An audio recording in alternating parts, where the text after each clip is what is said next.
Hey, c'est Nils, je vous retrouve dans cette nouvelle vidéo pour vous présenter ce qui me semble être les 10 points de règle importants à connaître pour bien débuter une partie.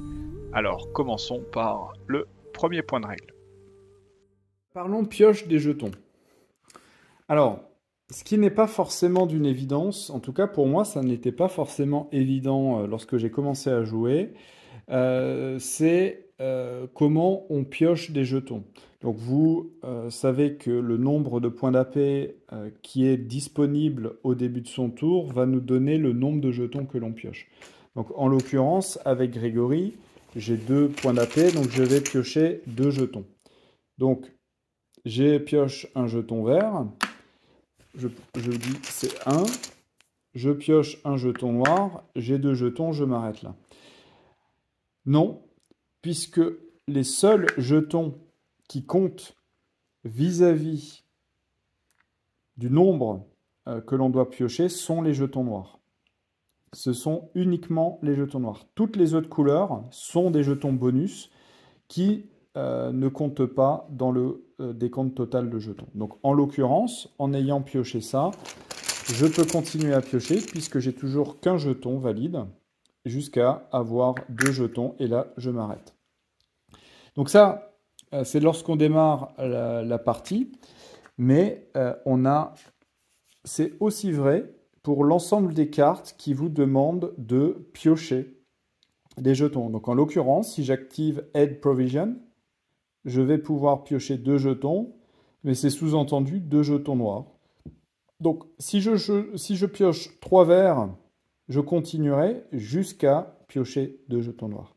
Et ça, c'est vrai pour l'ensemble des capacités qui vous demandent de piocher des jetons. Donc ça, c'est aussi très important à bien avoir en tête et à ne pas faire d'erreur, puisque c'est des éléments qui vont vous donner des bonus. Et parfois, vous allez réfléchir à 2 fois avant d'activer ça, parce que si vous avez beaucoup de jetons bonus, c'est-à-dire qui ne comptent pas dans le décompte, piocher 2 jetons noirs, hein, ça peut aussi vous dire de piocher l'ensemble des jetons verts, violets ou rouges qui vous restent dans le sac. Et parfois, ce sont des choses que l'on veut éviter, puisqu'on veut garder ces jetons-là pour pouvoir les utiliser. Et quand vous avez 10 jetons avec uniquement 4 points d'AP, vous savez que vous allez devoir défausser un grand nombre de jetons qui ne vont pas vous être utiles. Donc, généralement, c'est à double tranchant.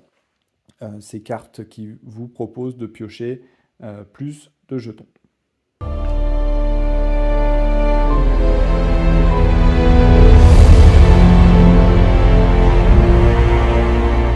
Les points d'action. Donc, les points d'action sont représentés soit par des cubes gris, soit par des cubes verts. Et en fait, on ne les dépense qu'à partir du moment où vous activez une compétence qui vous demande, qui exige la dépense de un ou plusieurs points d'action, points d'AP. C'est-à-dire que toutes les cartes, toutes les compétences que vous pouvez activer qui ne nécessitent pas de coup d'AP n'ont pas besoin d'être activées en dépensant des points d'AP. C'est le cas des pouvoirs Stonebound. Il n'y a aucune condition de point d'AP pour les utiliser, mais c'est aussi le cas pour vos attaques de base, par exemple, si je prends cette épée, sur lequel on va uniquement devoir dépenser un jeton épée pour activer l'épée et donc pas de point d'AP. Donc ça, c'est très important. Les points d'AP ne sont à dépenser qu'à partir du moment où vous activez des compétences qui l'exigent, mais pas à n'importe quelle action que vous menez durant votre tour.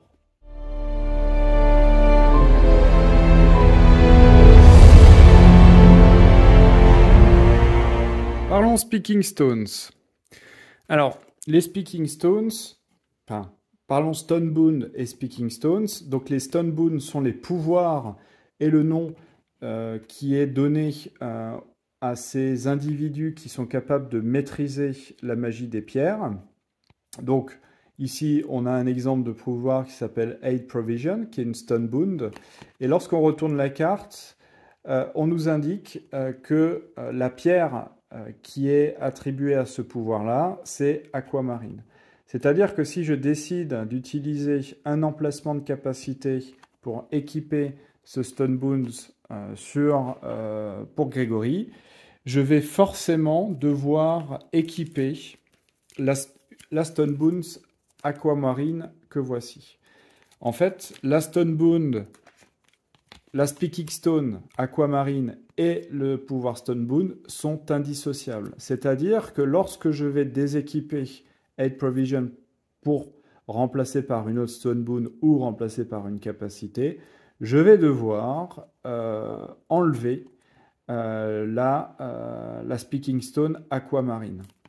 Et donc, je vais devoir enlever le bonus que cette Speaking Stone m'octroie, en l'occurrence un jeton cœur violet dans mon sac.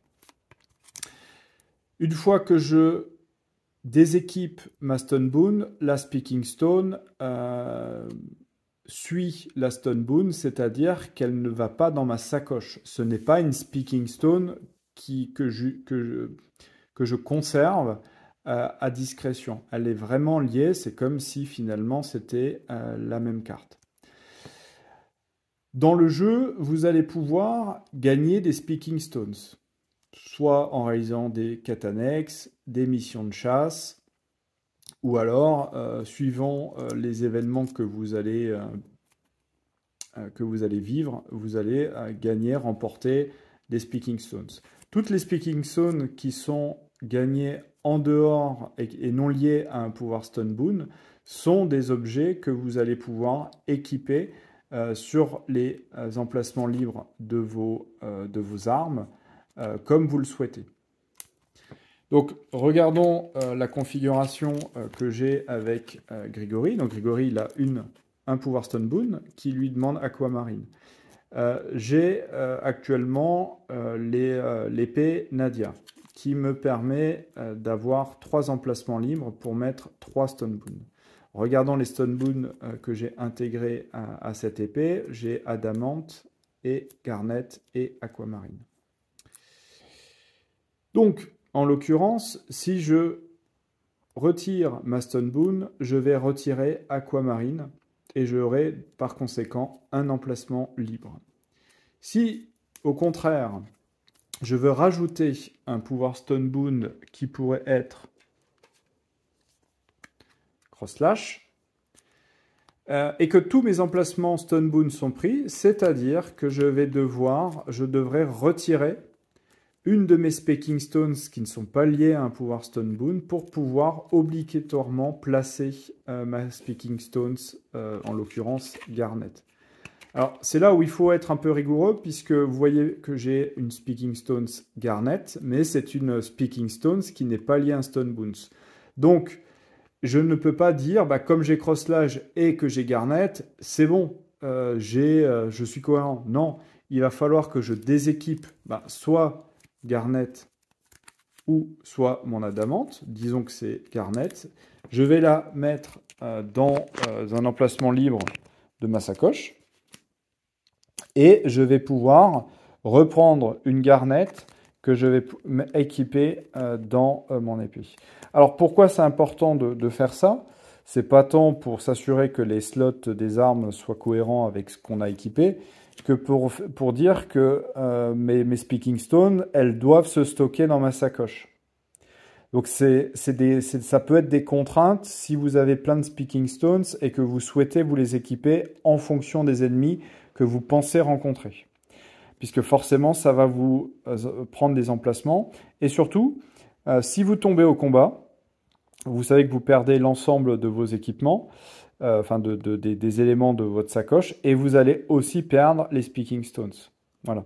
Donc c'est sur cet élément-là qu'il est important, effectivement, d'être rigoureux et bien, lorsque vous faites des changements sur la Stone Boone, de bien s'assurer que vous mettez à jour les Speaking Stones associés. Et des fois, c'est une vraie question lorsqu'on se prépare à un combat, parce que parfois, on n'a pas envie d'enlever une Speaking Stones au bénéfice d'un pouvoir Stone Boone qui va me donner une Speaking Stones avec un bonus qui sera peut-être moins intéressant. Voilà, donc ça fait partie vraiment de la construction de son personnage et des questions qu'on doit se poser pour optimiser les actions du personnage.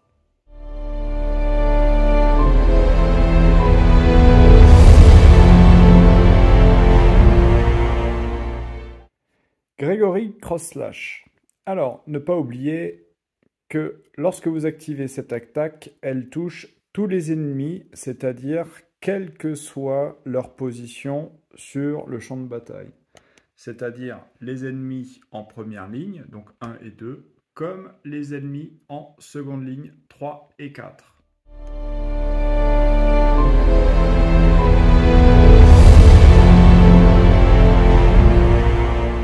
Parlons de la capacité combine de Alec. Donc cette carte est débloquable en utilisant des points d'expérience. Et donc elle va permettre d'activer la condition Empower des cartes de potion. Donc important à savoir, c'est que lorsque vous dépensez un jeton pour activer Empower sur combine plus un point d'AP, vous allez pouvoir activer le mot-clé Empower, c'est-à-dire, en l'occurrence, je vais pouvoir piocher 3 jetons dans le sac d'Alec. Par contre, l'avantage de Empower, c'est que même si j'ai activé Empower sur cette potion reste disponible pour son activation de base. C'est-à-dire qu'ensuite, après avoir utilisé Empower, je vais pouvoir activer la carte en dépensant un jeton bouclier et un nouveau point d'AP, cette fois-ci pour réaliser l'action de base de la carte. Donc Empower ne bloque pas l'utilisation des potions et vice-versa, c'est-à-dire si j'avais déjà activé ma potion pour son action de base, j'aurais pu continuer à activer son Empower en activant la carte combine. Voilà, donc ça c'est très important, tant qu'il n'y a pas de jeton sur la carte est considérée comme non activée et disponible.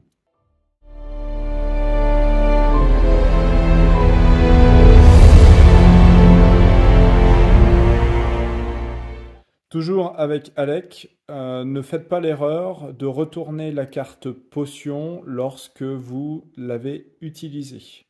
En effet, toutes les cartes de Grégory ont le symbole à gauche, en haut à gauche, qui veut dire dès que la carte a été activée en y positionnant un jeton, à la fin du tour, on retourne la carte sur sa face secondaire. Ce symbole-là n'est pas présent sur les cartes potions d'Alec, donc ça veut dire que malgré l'activation, à la fin du tour, on ne retournera pas la carte. Le seul moyen de retourner les cartes d'Alec, c'est d'utiliser encore une fois la carte combine, avec non plus le mot-clé Empower, mais la deuxième action qui est possible d'être réalisée. Donc c'est soit on utilise Empower, soit on combine les potions ensemble, et en fait on va pouvoir retourner la carte potion sur sa face secondaire, celle qui n'a pas été utilisée avec un minimum de 2 potions qui ont été activées. Donc voilà, n'oubliez pas. Et donc la carte combine, elle, a ce symbole-là, donc c'est-à-dire à l'issue de son utilisation, à la fin du tour, on la retournera dans sa face secondaire, qui reviendra et qui sera aussi à retourner en face principale pour retrouver la fonction combine.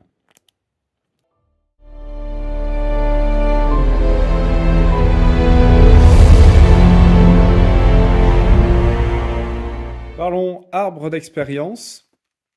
Vous allez toujours commencer par le même point, donc par le bas et le premier nœud, et ensuite vous allez pouvoir choisir les directions sur lesquelles vous voulez dépenser vos points d'expérience, en sachant qu'on ne peut jamais redescendre. Par contre, on peut aller à gauche tout en développant à droite.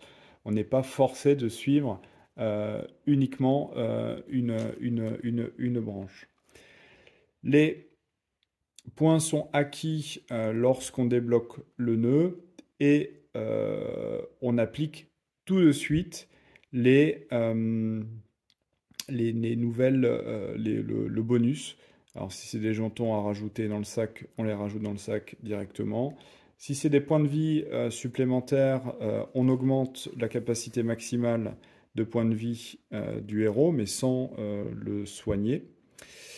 S'il n'a pas ses points de vie au max, il faudra le soigner pour qu'il puisse récupérer. On récupère directement l'ensemble des capacités, qu'elles soient stun boons ou des capacités spécifiques au personnage. Donc voilà comment fonctionne l'arbre de compétences. Ne pas oublier que les coûts augmentent au fur et à mesure de votre avancée dans la campagne. Donc il faut bien appliquer ces coûts. C'est important. Et donc, chaque nœud est débloquable à partir d'un certain chapitre, de telle manière à ce qu'on ne peut pas débloquer l'ensemble des nœuds lorsqu'on reste sur le chapitre 1, puisqu'il n'y a que les nœuds du bas qui sont débloquables. Donc voilà comment fonctionne l'arbre de compétences.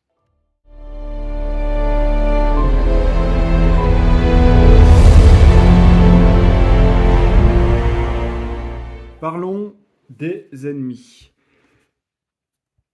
Lorsque l'on initialise le tableau de bord d'un ennemi, on va matérialiser ses capacités avec des jetons rouges. Regardons les points de vie. Ce brigand maraudeur de niveau 3 a 13 points de vie, donc j'en mets 1 sur la dizaine pour signifier qu'il a plus de 10 et 1 sur l'unité de 3. Ce n'est pas la limite de PV des ennemis. En fait, les ennemis n'ont pas de limite de PV, ou alors leur limite de PV est limitée au nombre maxi que l'on peut avoir sur le plateau ennemi, c'est-à-dire en l'occurrence 109. Qu'est-ce que ça veut dire? Ça veut dire que par exemple, si je suis en embuscade et que mon brigand maraudeur m'attaque sournoisement dans le dos, et que sa première action est celle-ci. Il va utiliser Safeguard pour 1 point d'AP qui va lui permettre de gagner 2 protections. Et surtout, alors imaginons qu'il n'y avait pas de condition de point de vie. Hein. Imaginons qu'il n'y avait pas de condition de point de vie, que c'était juste un bandage. On aurait dépensé 1 point d'AP et on l'aurait soigné de 3. Comme il commence à 13 et qu'il a un soin de 3, il va arriver à 16. Et ainsi de suite. Les soins que se font les ennemis ne peuvent dépasser les points de vie initiaux qui sont marqués sur la carte ennemie. Donc ça, c'est aussi très très important. Pensez-y, ce n'est pas forcément naturel, surtout que pour les gardes, ce n'est pas le cas. On ne peut jamais dépasser la limite de points de vie, puisque lorsqu'on commence la campagne à 20 points de vie, les 20 points de vie correspondent à la capacité maximale de points de vie du garde, qui pourra être augmentée par la suite.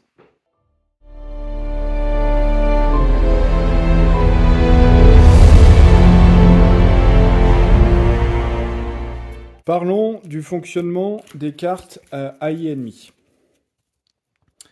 Donc, une carte AI ennemie va devoir être exécutée en partant du haut jusqu'en bas. On exécute l'ensemble des éléments, lorsque c'est possible.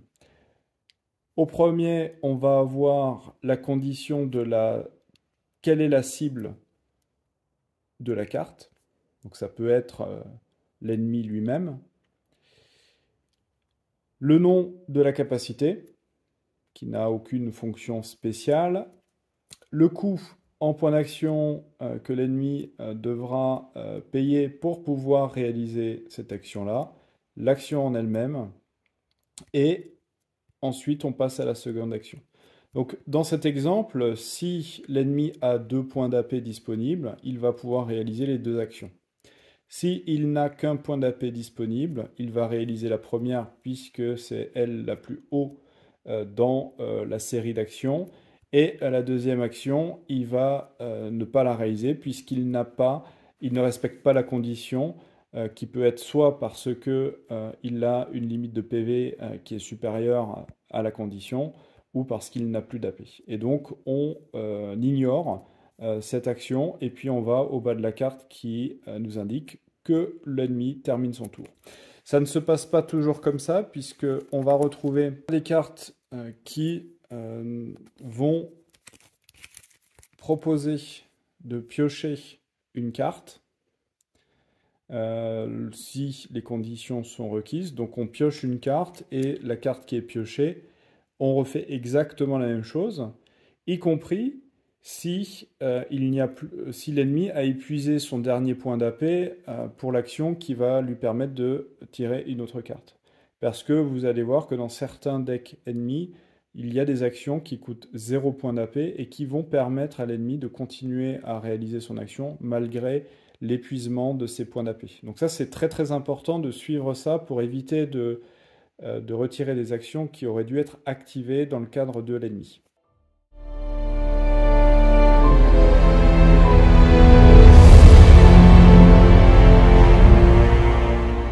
Le fameux jeton violet poison. Alors, ne pas oublier que lorsque votre personnage subit un poison, vous ne subissez qu'un point de dégâts lorsque vous piochez le jeton du sac. Donc ça veut dire que lorsque vous subissez le poison et donc que vous mettez le jeton dans le sac, à ce moment-là, vous ne subissez aucun point de dégâts. C'est vraiment quand vous allez le piocher que là, vous allez appliquer l'effet du poison, à savoir -1 dégât. Voilà, c'est la fin de cette vidéo. J'espère qu'elle vous aura été utile et moi je vous retrouve très bientôt dans une nouvelle vidéo.